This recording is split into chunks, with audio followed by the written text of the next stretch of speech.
Magandang umaga. Morning. Medyo nag-nosebleed pala tayo last Sunday. Kasi English yung ating speaker. Hindi po natin sila masabing bisita. Dahil sila po ay ating church partner. At of course, yun pong kahit last 2 years ago ay andito rin po sila. Kaya dahil po sa sila ay ating mga church partner na, ay ito po yung nangangahulugan na i-expect na po natin na taon-taon ay nandito sila para makasama po tayo. At makumusta tayo kung ano po ang kalagayan ng kanilang partner sa gawain ng ating Panginoon. Tayo po sa buwan nito ay mag-celebrate ng ating pong ika-12 year anniversary. Palakpakan naman natin ang ating Panginoon. Ibig sabihin, isang dosena na pagpapala ng Diyos ang ating pong nararanasan. Amen? 12 years of God's goodness and faithfulness. And throughout the years, ay talagang pinaparamdam sa atin ng ating Panginoon yung kanya pong katapatan sa ating pong mga buhay, sa ating pong iglesia. Ang ating pong tema sa buong buwan na ito is celebrating our faithful journey. Kaya asahan po natin ang mga mensahe sa buwan po na ito ay patuloy na pagkakaroon ng reflection sa ating journey through the church history, yung naabot ng ating ng iglesia ito at yung paglago sa loob po ng 12 taon. At ito rin po ay nagpapa-aanyaya sa bawat isa sa atin at sa buong community of faith na tayo po ay mag-celebrate, magdiwang ng katapatan ng ating Panginoon. At higit sa lahat, yung magiging dedicated rin po tayo sa ating pong mga ginagawa na sa gawain po ng ating Panginoon. At higit sa lahat, upang ma-nurture, ma-build na pa, mapagtibay pa ang iglesia nito na pinagkatiwala sa atin ng ating Panginoon. And also by reminiscing about significant moment, So napakasarap po na maalalahanin po natin yung mga makabuluhang pangyayari bawat taon na ginagawa ng Diyos sa iglesia nito. At higit sa lahat po, yung mga napagtagumpayang mga pagsubok, mga problema na atin pong naranasan sa loob po ng 12 taon. Pero hanggang ngayon, siyempre, ito pong mga suliranin na ito ay patuloy pong magpapatuloy. Kaya asahan din po natin na sa mga susunod na darating pang taon ay makakaranas pa rin po tayo ng mga suliranin sa buhay, sa ating pamilya at sa iglesyang ito. At higit sa lahat, sa kabila po ng mga suliranin na yan, ay nakikita po natin yung hinaharap. Amen? Sabi nga ng Hebrew chapter 11 verse 27, sinabi po doon na itong si Moses po ay umalis doon sa puder ng kanyang kinikilalang pamilya sa Egypto. Dahil sa kanyang pananampalataya sa Diyos, ay parang nakita niya mismo ang Diyos doon sa pagkatawag sa kanya. So ibig sabihin, tayo po ay paring nakikita po natin yung napakaraming mga suliranin sa ating pong paligid, sa ating pong buhay. Pero wag po tayo mag-focus doon. Mag-focus po tayo doon sa mga hindi po natin nakikita. Amen? Dahil hindi po natin minsan alam na sa mga bagay na nangyayari po sa ating buhay, andoon pala ang Diyos na kasama po natin at hindi na tayo iniiwan at hindi na tayo pinapabayaan. Kaya ang ating pong focus ay dapat sa mga bagay na hindi nakikita. Ibig sabihin, sa mga pangako ng Diyos na hindi pa natin nakikita, sa mga pangako ng Diyos na Kanya pong ibinibigay sa atin. hindi pa dumarating sa atin. Mag-focus po tayo doon. And, siyempre, magpasalamat tayo sa mga nakaraan, no? Mga nangyayari sa ating buhay at sa iglesia nito. So, ito po ay paalala, itong tema na ito, celebrating our faithful journey, no? It is a reminder that the church journey is ongoing with countless opportunities ahead to deepen faith, impact lives, and spread God's love. Amen? So, ngayong umaga, ang ating pong tatalakayin ay patungkol po sa katapatan ng Panginoon. Alalahanin natin ang katapatan ng ating Panginoon based po doon sa binasa nating Deuteronomy chapter 7 verse 9. Sabi po dito, alalahanin ninyo na si Yahweh ay Diyos na hindi marunong sumira sa pangako.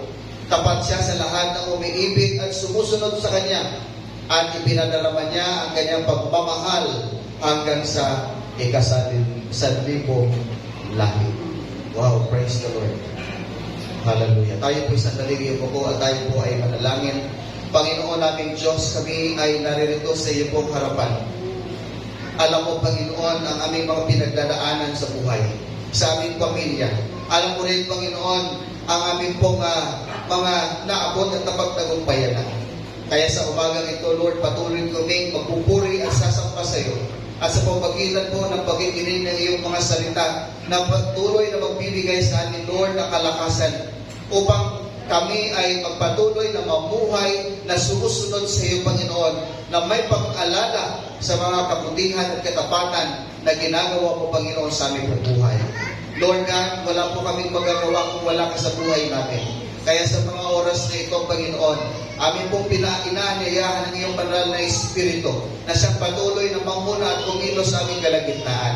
Dalangin po namin, O Diyos, ng iyong mga salita na may bahagi sa aming pong kalagitnaan ngayong umaga ay patuloy, Lord, na magpapatibay ng aming pananampalataya. Magtiwala po kami sa iyo, Panginoon, ang lubusan, sapagkat ikaw ang aming Diyos na mabuti at tapat, Diyos na mapagmahal na Diyos, at patuloy na ang iyong pag-ibig ay hindi nagmamano, Panginoon. Maging ang iyong biyaya ay laging sariwa, Panginoon, sa bawat umaga na amin pong nararanasan. Sa umagang ito, Lord, sa oras na ito, amin po kahinihiling na ang iyong pong banal na Espiritu at siyang kumilos, Panginoon, at higit sa lahat, Lord, samahan at tulungan po kami, Panginoon, hanggang po kami makinig sa mga mensahe mo, God. Hindi po namin, Lord, papansinin ang mga distractions sa aming paligid. But, Lord, mag-focus kami sa pakikinig ng iyong salita, sapagkat tunay nga po ng iyong salita. Ito'y totoo at makapuluhan, Panginoon, sa aming pong buhay. Salamat po sa oras na ito. Pinupuri ka namin, Panginoon, sa ngalan ni Jesus, na po aming dalangin. Amen. So ngayong umaga, mga kapatid, sa linggo na ito o sa buwan na ito, ay patuloy po nating alalahanin ang katapatan ng ating Panginoon. Ang aking pong talata na bibigyan po ng diin ay yung dito po sa Deuteronomy chapter 8. Deuteronomy chapter 8 na kung saan ito pong talata na ito ay patungkol po sa paglalakbay ng Israelita from Egypt to wilderness at hanggang sa sila po ay nakarating doon sa lupang pangako o pinangako sa kanila ng ating Panginoon. At ang bayad po ng Diyos ay makikita po natin dito na sila po ay inuutusan na alalahanin habang sila ay patuloy na naglalakbay. At meron pong 3 punto na aking pong nakita. Nabibigyan ko po ng diin sa umagang ito. Una po ay alalahanin ang pangunguna ng Panginoon. Sa ating paglalakbay, alalahanin ang pangunguna ng ating Panginoon. Ay sabi po dito sa verse 1 and 2, no, alalahanin mo lahat ng daan na pinagtubayan ka ng Panginoon mo, Diyos.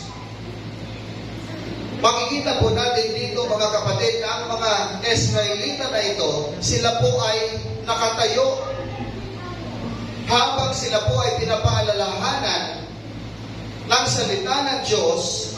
Subalit, ito pong mga Israelitang ito ay punong-puno po ng pag-aalinlangan. Ibig sabihin, nagdududa sila doon sa kapangyarihan ng Diyos. Mayroong pag-aalinlangan na hindi nila maaaring maranasan kung ano ang mga pangako ng Diyos. Kaya dahil po sa kanilang pag-aalinlangan sa kapangyarihan ng Diyos, ito po ay humantong sa 40 taon na paglalagalag. Paglalagalag.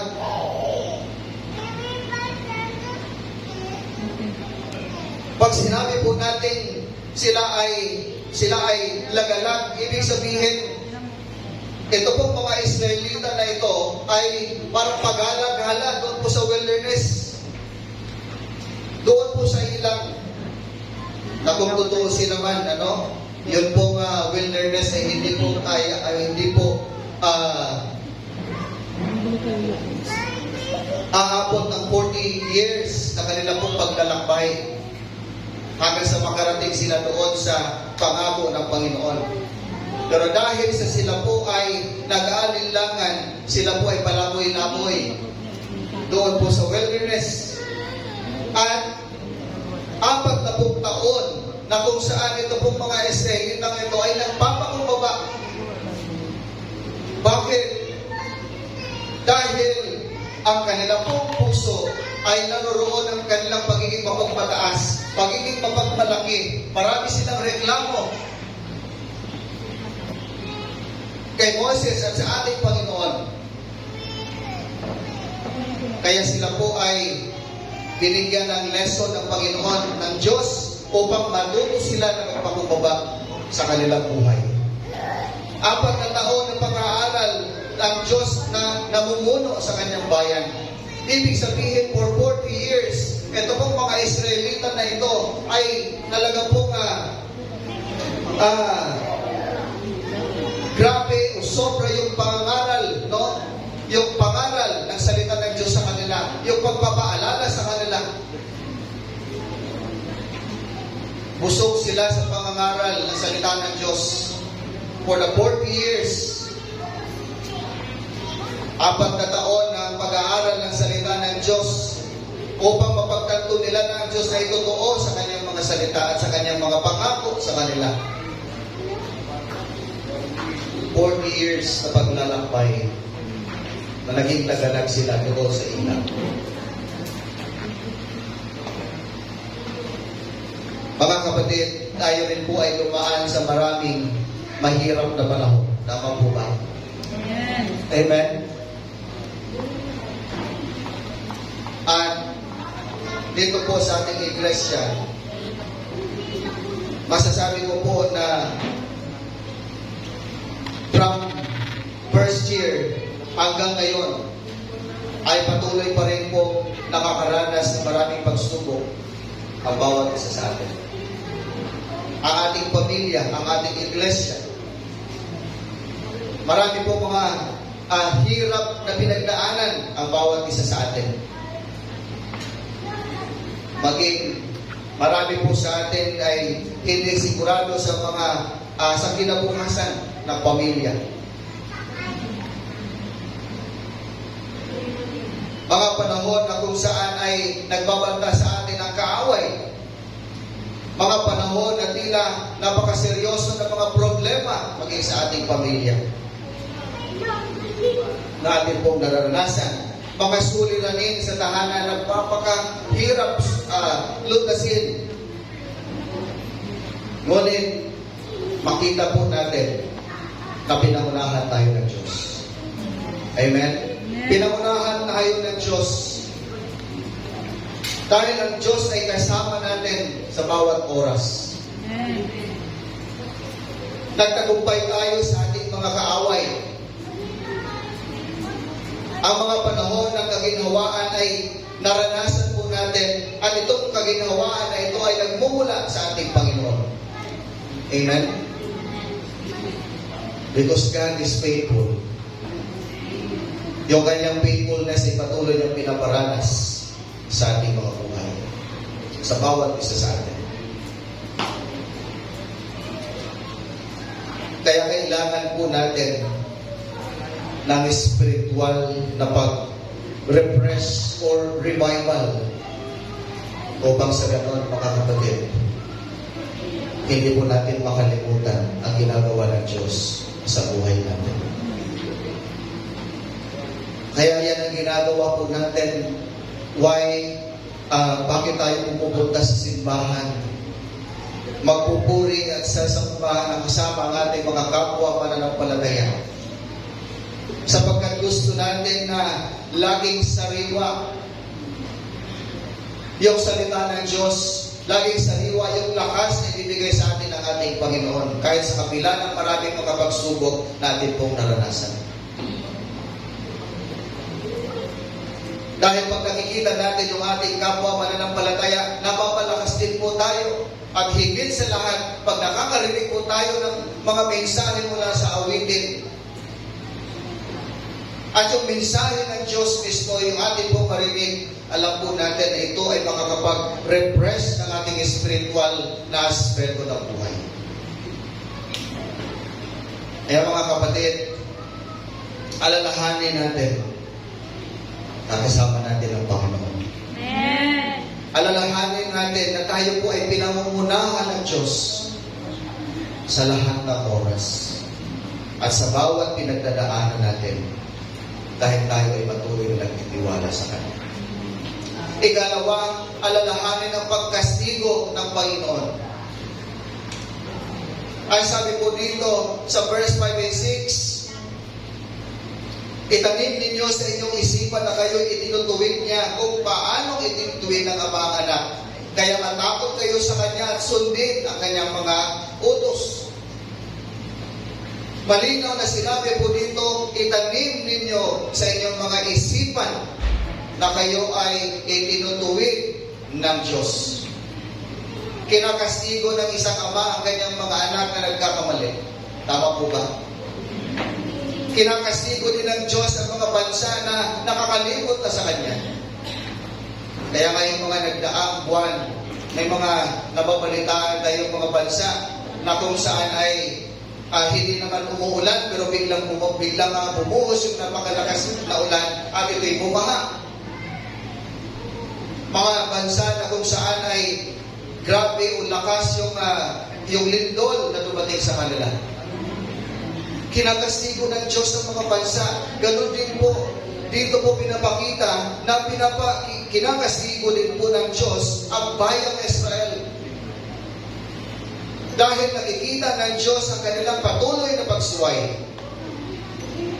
Ang kanilang mga pagdududa o yung kanilang pag-aalinlangan ay nagdadulot sa kanila ng 4 na taong paggala-gala doon po sa wilderness. Bakit nga ba umabot ng 40 years? Na sila ay pagala-gala doon sa wilderness dahil ang mga Israelita ay sadyang matitigas ang ulo. Dahil ang mga Israelita ay lagi silang sumusuway sa utos ng Diyos. Pag nauubusan sila ng pagkain, inumin, agad sila nagre-reklamo. At kapag pinoprovide naman ng Diyos ang kanilang pangangailangan, nagre-reklamo pa rin sila sa ating Panginoon.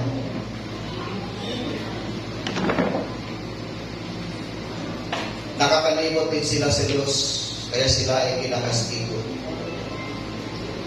Sumasamba rin sila sa mga Diyos-Diyosan. At yung pinaka-worst, marami sa kanila ang tumalikod sa Diyos. Kaya ano ang nangyari? Yung old generation ay hindi po nakapasok sa lupang pangako. Hindi nila naranasan yung pangako ng Diyos.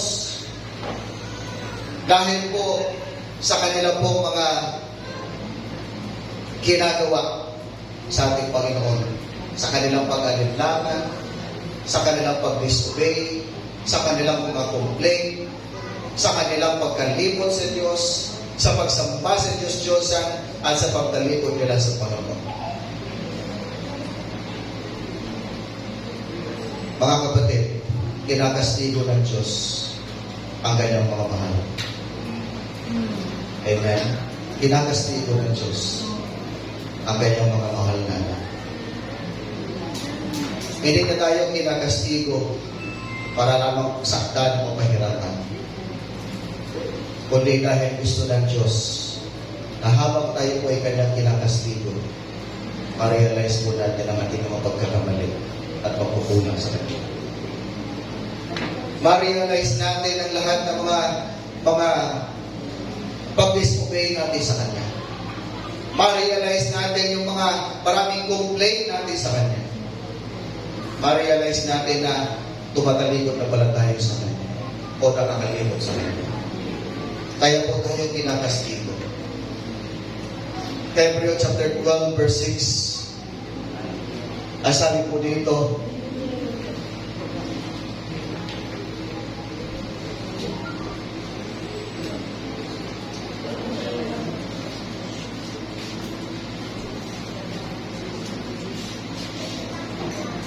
sapagkat pinarurusahan ng Panginoon ang mga iniibig niya at pinapalo ang itinuturing niya mga anak. Sa madaling salita, kaya po tayo kinakastigo ng Diyos. Kaya niya tayo dinidisiplina ay para matuto tayo pagtiwala sa Kanya. Para matuto tayo na magpasalamat sa Kanya sa lahat ng bagay na ginagawa at binibigay sa atin. Now, bakit ito dapat tandaan ng mga Kristiyano? Bakit dapat natin itong tandaan na si Lord pala ay nagtakastigo rin?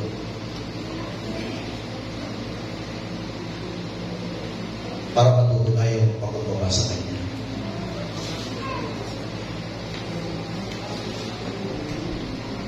At napakahalaga na ito ang dapat natin tandaan. Na ang Diyos, kahit tayo po ay kinakastigo, pero mahal tayo ng Diyos. Amen. Mahal tayo ng ating Panginoon. So, ito po tawag na ito na alalahanin ang Diyos at magsisi sa ating mga pagkukulang at sa ating mga pagkakamali bago bumagsak o dumating yung pagkastigo ng Diyos sa atin.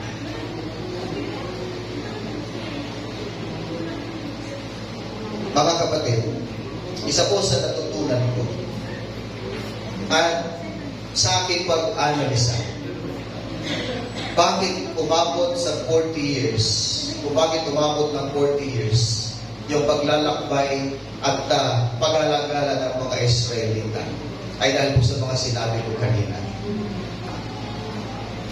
Pagdududa sa kanilang pagkalipot, pag-disobey, paglimot sa Panginoon.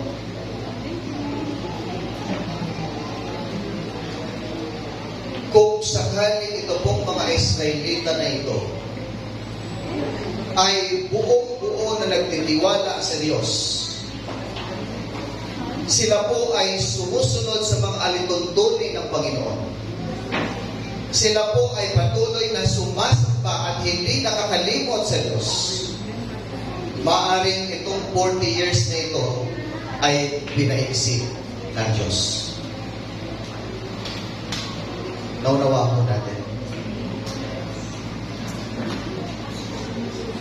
Maging sa ating pong buhay, no, in relation po sa ating pong mga pinagdadaanan, bakit po dumarating o bakit po umaabot ng ilang taon, bakit po tayo naghihirap ng ganon? Ang ating kalooban, ang ating buhay, ang ating pamilya, bakit po nakakaranas tayo ng ganon napakahabang panahon ng paghihirap? Ano po ang sagot? Maaaring tayo po ay nag-aalinlangan sa Diyos. Maaaring tayo po ay hindi sumusunod sa alituntunin ng ating Panginoon. Ang mga itinuturo niya sa atin. Maaaring nakakalimot na tayo sa Kanya. Kaya pinapatagal ng Diyos yung paghihirap natin. Pero paiiksiin niya ng Diyos once na tayo po ay matuto. Hello? Hi! Paiiksiin ng Diyos yung mga panahon na tayo po ay maghihirap dahil po sa ating buong pusong pagsunod sa ating Panginoon. Amen. Kaya the more na nagrereklamo tayo, the more na dinadagdagan ng Diyos yung ating paghihirap. Hello?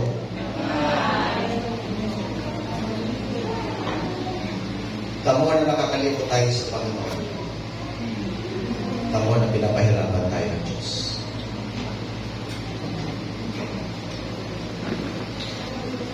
Kaya, alalahanin natin na ang pagkastigo ng Diyos sa atin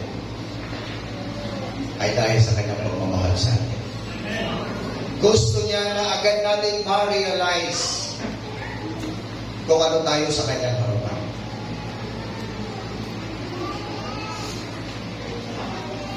Ikatlo at panghuli, alalahanin ang katapatan ng Panginoon.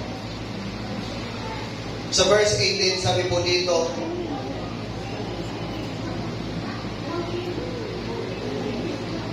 alalahanin niyo siya ay nagbibigay sa inyo ng lakas upang managana kayo at ito'y bilang pagtupad niya sa kanyang pangako sa inyong mga ninuno. Wow!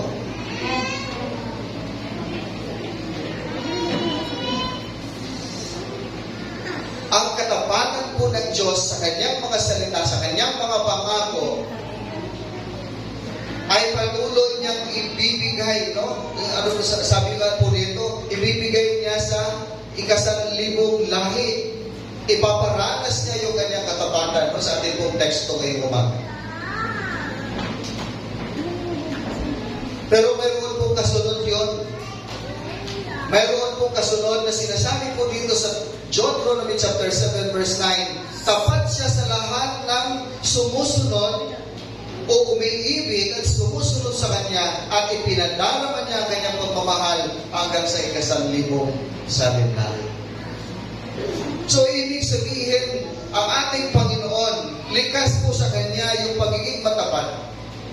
Likas sa Diyos ang kanyang pagiging mabuti sa atin. Amen? Amen. Totoo siya sa kanyang mga pangako.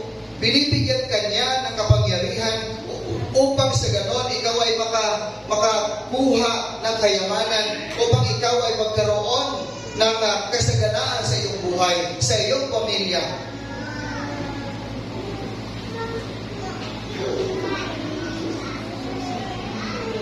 Dahil ito yung kanyang taktipan, ito yung kanyang pangako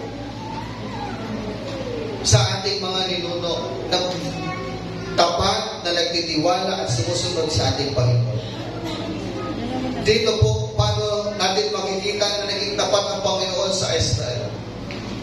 Sabi rito sa verse 3 ng chapter 8, yung mana para sa pagkain nila.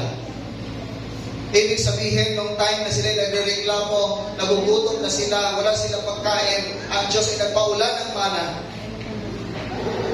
Yung mga maliliit na butil para meron silang pagkain. At para meron silang karne. No? Ang Diyos ay nagpadala rin ng hindi ko alam kung yung sinasabi kasi pugo o yung mga maliliit na ibon. No? Para meron silang karne, no? Na makakain. The partner ng mana. Binibigyan rin sila ng damit at malulusog na pangangatawan para sila po ay makakapaghanap buhay. Para sila ay makapagtrabaho. Now, church, paano naman naging tapat ang Diyos sa atin? Sa iglesia ito at sa community na ito. Makikita natin na yung masaganang buhay na naranasan po natin. Alam po ninyo, sa totoo lang, the first month na nandito kami, year 2011. Nung nakita ko po yung paligid, habang magkausap kami ni Pres, Manguban, sabi ko sa kanya, alam mo Pres, parang 5 to 10 years from now, gaganda itong sunrise. Maraming magtataas sa mga bahay rito. Gaganda yung sasagana ang kanilang buhay. Nangyari po ba? Nakita niyo? Amen. Ganun kabuti si Lord. Amen. Pinaparanas na yung kasaganaan sa atin. Sa church na ito, paano pinaranas ni Lord yung kanyang katupatan? 40